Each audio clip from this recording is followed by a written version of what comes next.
Hey guys, today's video is going to be a little bit different than what I've done with just doing regular pregnancy updates the last several videos because I had something I really specifically wanted to talk about because it's a big deal in my pregnancy right now, and that is my worst pregnancy symptom I've had so far. And being 31 weeks, I'm assuming this is probably going to be the worst I've had throughout my whole pregnancy. We'll see, but my biggest issue I've had with this pregnancy is Restless Leg Syndrome, also known as RLS for short. If you research this, pretty much every single source will say that this is a fairly common pregnancy symptom. However, I had never ever heard of pregnant women getting this more frequently than anybody else. I did know what this was previous to me to being pregnant because this actually runs in my family. For as long as I can remember, my grandmother's been suffering from it. But as far as it being a pregnancy symptom, I had never ever heard of that. So when I was kind of researching it to find out what I could do to either help with the symptoms or make it go away, you know, I was really shocked to see some sources say that up to 25% of pregnant women get this. I'm like, how is that even possible? And anybody I've talked to really isn't like, oh yeah, that. My doctor seemed pretty surprised when I asked him what I could do for this. He's like, yeah. So it's somehow it's common, yet nobody seems to have it. But if you are one of the 25% like me who suffer from RLS, I'm going to talk a little bit about that today and also give you some tips on what I do to help with the symptoms. So what is RLS? Basically, it manifests a little bit differently in everybody, but for the most part, it is a almost like a tingling or some kind of sensation that you get mostly in your legs, to where they just want to move. Okay, it's like you have to keep moving. It's just a sensation where you can't stop moving your legs. It may feel, like I said, tingling. It may feel like you have bugs crawling under your skin. For me personally, it feels like I have just drinking like 50 shots of espresso. It just feels like I'm like totally like hopped up on caffeine, which I don't even drink coffee ever. I very, very rarely drink caffeine, so that never even happens to me. But you know, it has a couple times in my life, and I'm like, this is how that feels, except like multiplied by a lot. You just can't stay still. And when it happens, it's, most of the time it's when you're tired, it's at night, it's when you're either laying on the couch watching TV, or if you're laying in bed trying to sleep. But as soon as you get tired, legs start moving, you just start getting, as my grandmother calls it, jumpy. So that's also how I'll refer to the feeling. She's been saying this since I've known her. At night she gets tired, oh, I'm getting jumpy, I gotta go to sleep. And I never really stopped to think, oh my gosh, maybe that is how it's going to be for me too, because like I said, there is a genetic link. But I never expected just to randomly start having this in my second trimester of pregnancy, and I did start having it sporadically, I'd say about 6 weeks ago. And now the past couple weeks, it's been pretty consistent every single night. Maybe I'm lucky to miss a night here and there, but as soon as I'm tired and I'm on the couch and I'm watching TV, yeah, the legs go. And for me, it's not just my legs.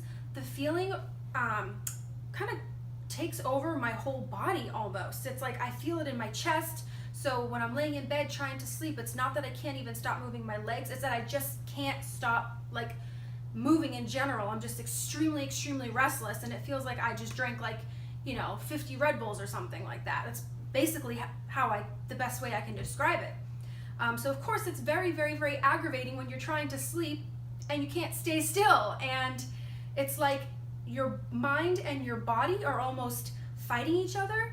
It's like your mind is tired, you want to sleep, but your body is like keeping you awake.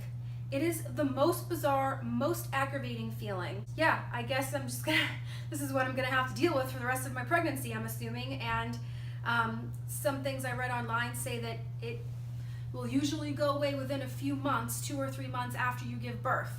So I'm like, cool, another extra 2 or 3 months of this sounds great. But I have had a really easy pregnancy, all things considered. So honestly, it could have been a way worse. It's just, this just happens to be like really aggravating and really affects my sleep. So not fun. So what are some things you can do to try to lessen the symptoms? I don't think there's anything you can do to make this go away. I do know that there is medication you can take, but it hasn't been proven to be safe during pregnancy. So honestly not sure why my grandmother hasn't looked into the medication before, since this affects her every night. But if there was a medication I could be taking right now, I would be doing it. But since I can't do that, there's just remedies that people have tried that they say work to help with the symptoms.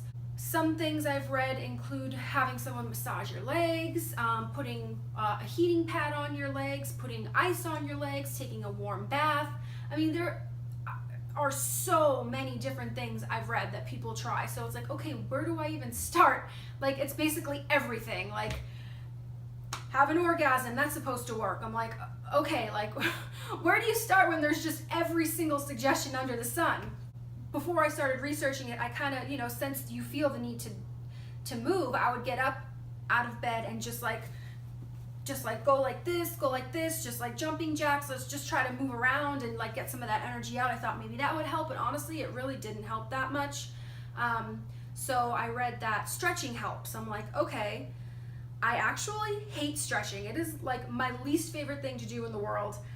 I was a dancer for 11 years and I was always the least flexible kid in the class. Like, I hate stretching. So it's pretty ironic that now this syndrome is causing me to stretch every single night, but I'm doing it because it actually has helped me a lot. So once I start to get jumpy, I just go right on the floor. I just do a whole bunch of stretches. I stretch pretty much everything I can think to stretch, since it affects my whole body. Mostly I do focus on my legs, but like I'll do my arms like this, and my neck and my head, and I basically just try to stretch everything I can stretch with this big fat belly of mine, which doesn't make this very easy to do, but I do that, and it does hold me over for a little while. But sometimes it, if I go to bed quite a bit later than that, it'll come back. So sometimes I end up doing like 2 sets of stretches. I'll stretch for like 10 minutes each time. It's annoying, but honestly, it does make a big difference for me. Now, the one thing that it doesn't prevent is when the restless leg syndrome will wake me up when I'm already basically asleep. I had no idea that happened to anybody else except me until I talked to my grandmother about it, and she's like, yeah, that happens to me too. I'm like, are you serious? This is so crazy. So I'll, if I manage to not be affected by the RLS and I start falling asleep, sometimes it will, like, I'll be about 75% asleep, just almost to like a deep REM sleep. And then all of a sudden I find myself awake and I'm jumpy, and I'm like, what? Like, it just woke me up out of almost a completely sound sleep. I'm like, this is crazy. So then I'm like sitting there, in the pitch dark next to my bed at 3 o'clock in the morning trying to do stretches, and I'm like, it's so exhausted, but like so restless at the same time.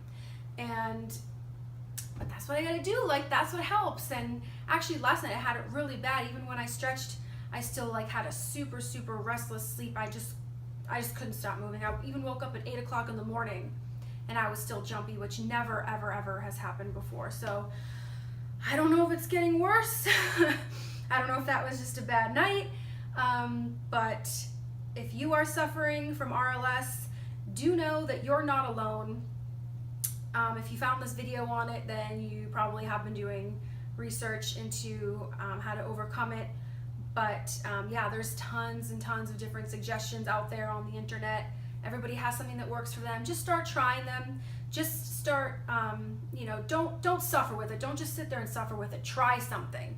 If it's not stretching, maybe it's jumping around. If it's not that, try, having your significant other massage you, or like I said, a hot compress or a cold compress, or just start trying things. Just see what helps. And then hopefully when the baby is born, it goes away, and if it doesn't, then, you know, there's medication for that too. So I just have one thing to say, and that is working on this baby's nursery is exhausting.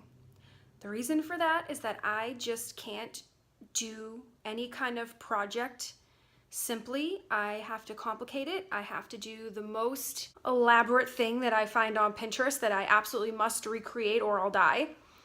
So basically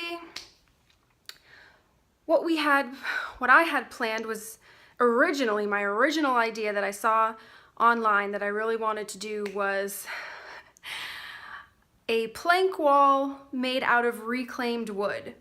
Now, we live in a very densely populated area of Orange County. There's not too much reclaimed wood around here. We don't even have a backyard big enough to accommodate any kind of woodworking, nor do we even have the tools. So while I originally was like, oh, we can make this happen somehow, it didn't take very long for Robert to be able to talk some sense into me and convinced me that it was going to be way, way, way harder and more expensive than I could ever envision. So then I thought about it and I was like, okay, you're right. So we compromised and found some wallpaper that looked like reclaimed wood planks. Not exactly the same color scheme that I wanted to go for, but it worked. It looked good. And so we've been working on just doing one wall of that. We just wanted it to be like the statement wall, and then the rest of the walls in the room we're just gonna paint. So we started working on the wallpaper, which I couldn't even just hang the wallpaper like a normal person. I felt like the planks were too uniform because it was kind of the same plank that just went horizontally. And I didn't like that. I wanted them broken up and more randomized. So I got an X-Acto knife and I started cutting out individual squares, individual planks on this wallpaper. And then I was gonna put the wallpaper up and then replace the planks afterwards. So that actually turned out to be the easy part, even though I thought that was the hard part, because sticking this wallpaper, and it's peel and stick wallpaper. And we started putting it up last night, and by we, I mean him, Robert, and I was his little assistant. And my God, is it difficult to put up wallpaper correctly. Like, I mean, anybody can put it up, but you obviously want it to be straight, and you want it to look right, and you want it to not have bubbles and you know, all kinds of things wrong with it. And then when the wall and the roof of your house isn't perfectly straight, that complicates things more. So let's just look at what we have so far. This is our reclaimed wood plank wallpaper, and you guys don't even want to know how long one strip of this took us. I mean, this was so challenging, but like Robert actually did a really, really, really good job with it, so it was worth taking his time. But we're only doing half of the wall actually, and then the other half, well, we're gonna have a chair rail right across, and then the other half we're doing something different, which I will show you when we get to that point. But right now, see, I have the little pieces that I cut out here with an X-Acto knife. I think you can probably tell where I switched the light panels with the dark panels.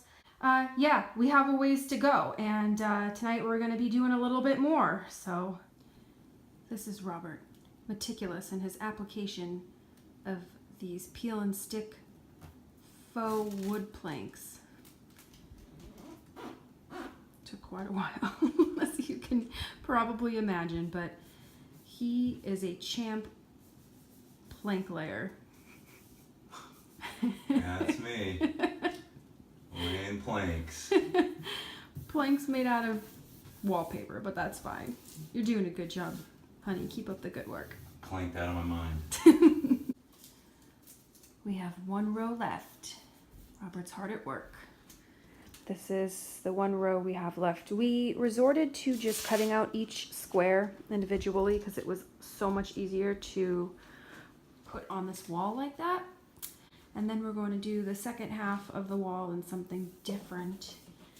But like I said, I'll tell you guys when we get there, which will be sometime very, very, very soon, probably this week. So this is half of our wall, all done. Yay!